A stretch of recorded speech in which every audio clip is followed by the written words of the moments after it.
na marami siya, pero hindi siya ganun kadami ang uri niya.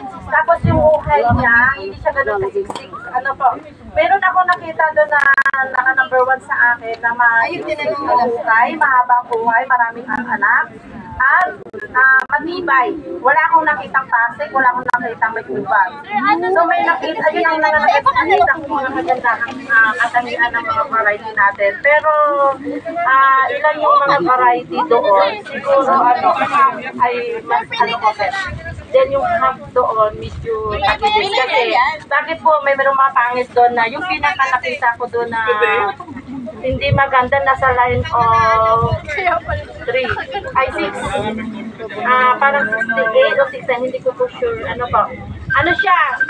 Prone to viral. Yung may virus akong nakita. Hindi ko po sure kung yung tama yung, ay hindi ba virus? Parang sakit lang siya na. Tunggro. Yun yung may tunggro. Tunggro, ano kung tunggro, ano po? Kasi may tunog eh. Ano po?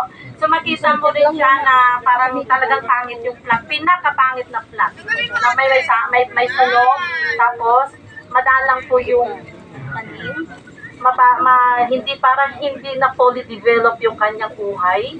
So parang mayroon siyang mga hindi siya yung maturity niya siguro, no. Then yung doon, may mga uban, may pasik. At yun nga po, yung pinaka yung maganda nga yung uhay, maliliit siya, yung butil niya, maiksi yung uhay, pero parang hindi pa rin siya maganda sa market natin. Ano po? So pinakatanong na lang namin doon, na ano ang pinaka the best in eating quality among those varieties. Yun lang po yung gusto namin malaman. Thank you po. Okay. Kasi